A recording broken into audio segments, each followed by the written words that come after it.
Stell dir vor, in 3 Minuten musst du vor 50 Leuten sprechen. Dein Herz hämmert so laut, dass du glaubst, alle können es hören. Deine Hände beginnen zu zittern, deine Stimme, die spürst du schon jetzt als Enge im Hals. Und in deinem Kopf nur dieser eine Gedanke: Ich will hier weg, sofort. Wenn sich das vertraut anfühlt, dann bleib dran, denn heute zeige ich dir nicht nur, warum dein Körper das macht, sondern auch, wie du diese Reaktion auflösen kannst.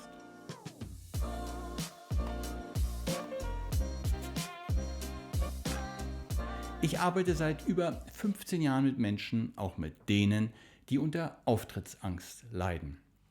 Lehrer, die vor ihrer eigenen Klasse ins Schwitzen kommen, Musiker, die auf der Bühne einfrieren, obwohl sie ihr Instrument perfekt beherrschen. Manager, die bei Präsentationen versagen, nicht weil ihnen das Wissen fehlt, sondern weil ihr Körper einfach nicht mitspielt. Und weißt du, was fast alle gemeinsam haben? Irgendwann in ihrem Leben gab es diesen einen Moment, in dem sie vor anderen Menschen standen und sich bloßgestellt fühlten, ausgeliefert, beschämt.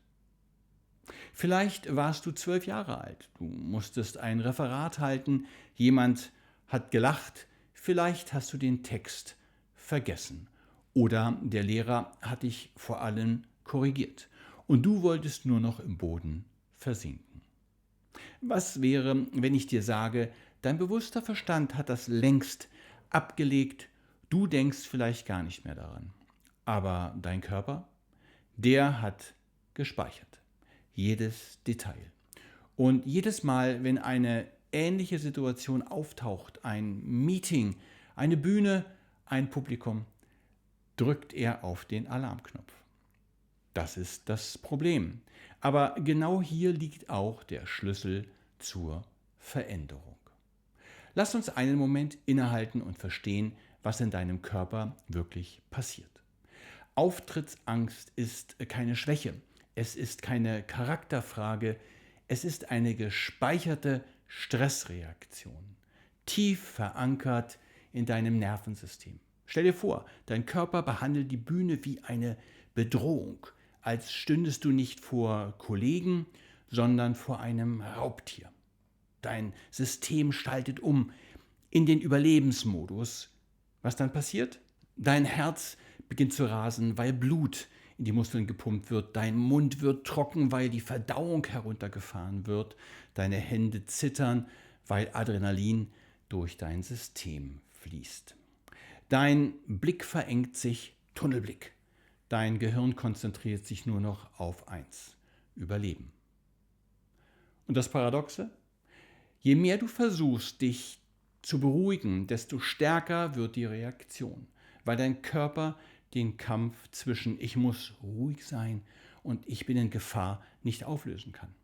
Das ist der Grund, warum rationale Strategien oft nicht greifen.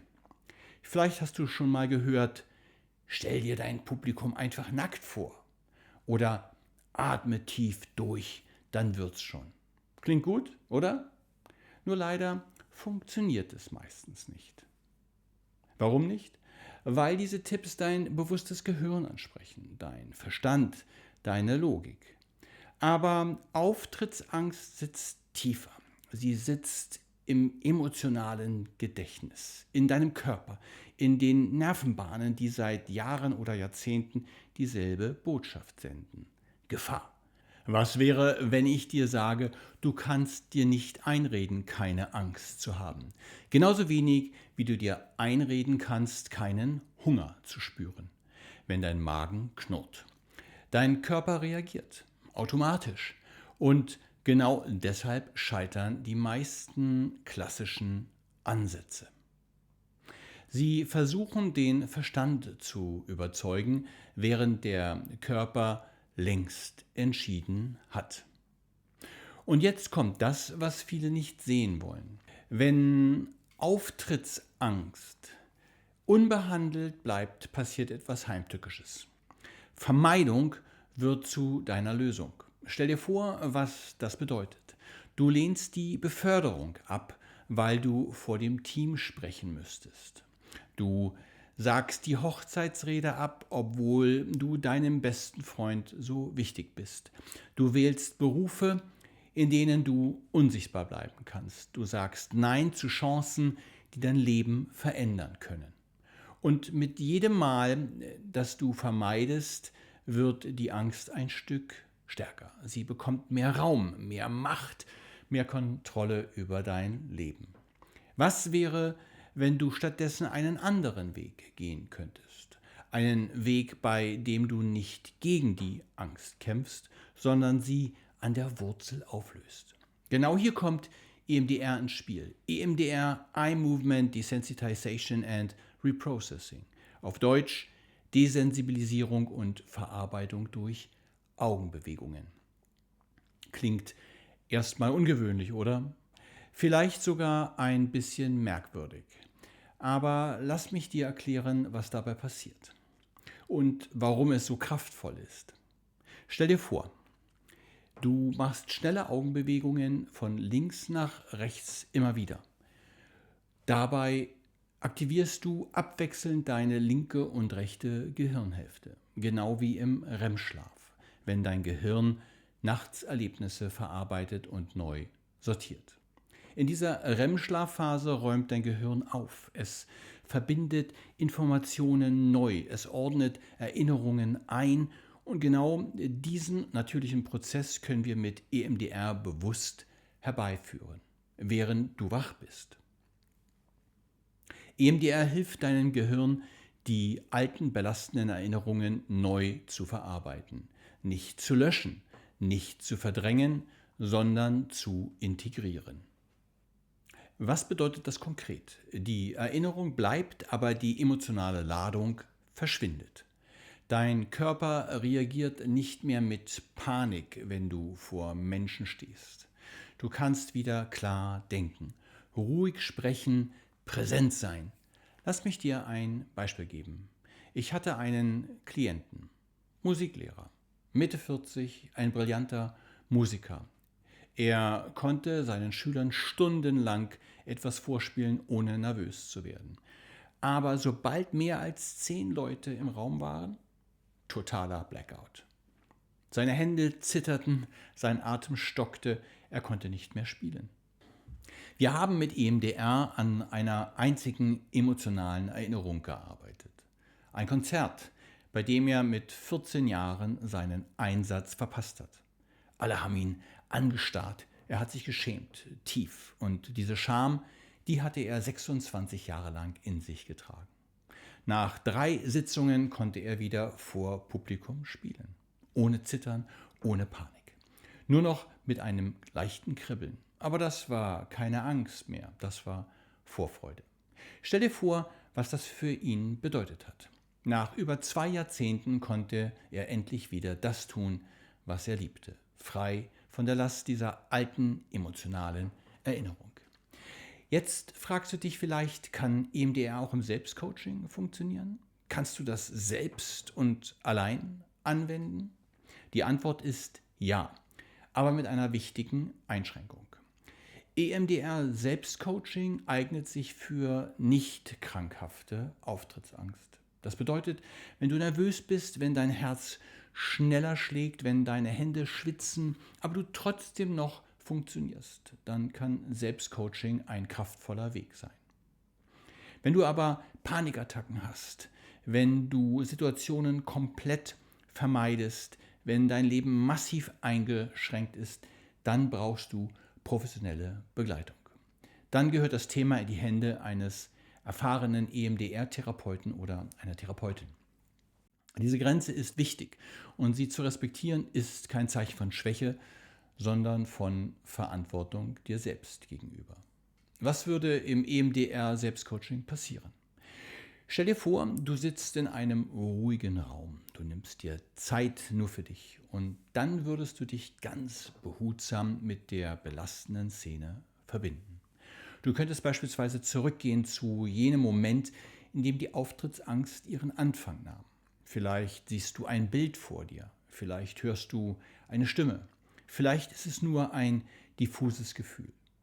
Wenn sich dir so etwas anbietet, arbeite damit. Wenn nicht, nimm das, was in dir von selbst hochkommt. Als Bild, als Szene, die dich die Angst spüren lässt.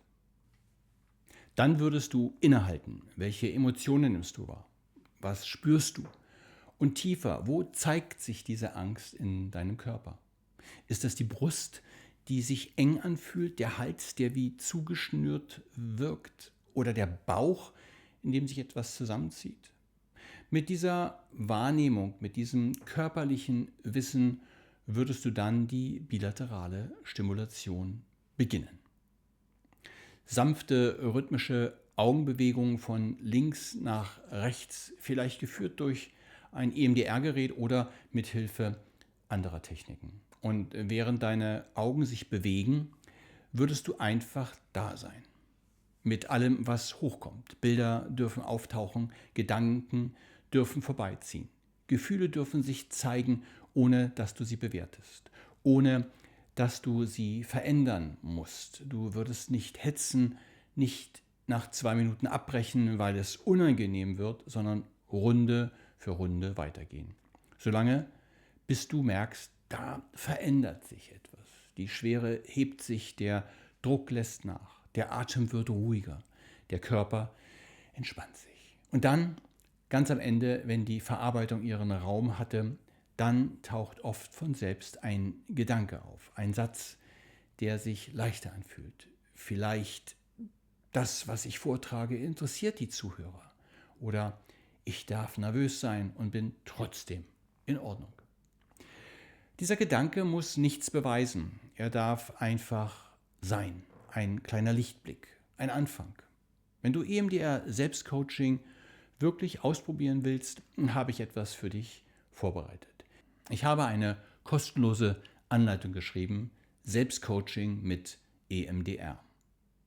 Darin erkläre ich dir genau, wie der Prozess funktioniert, worauf du achten solltest und welche Grenzen es gibt. Du findest den Link in der Beschreibung unter diesem Video.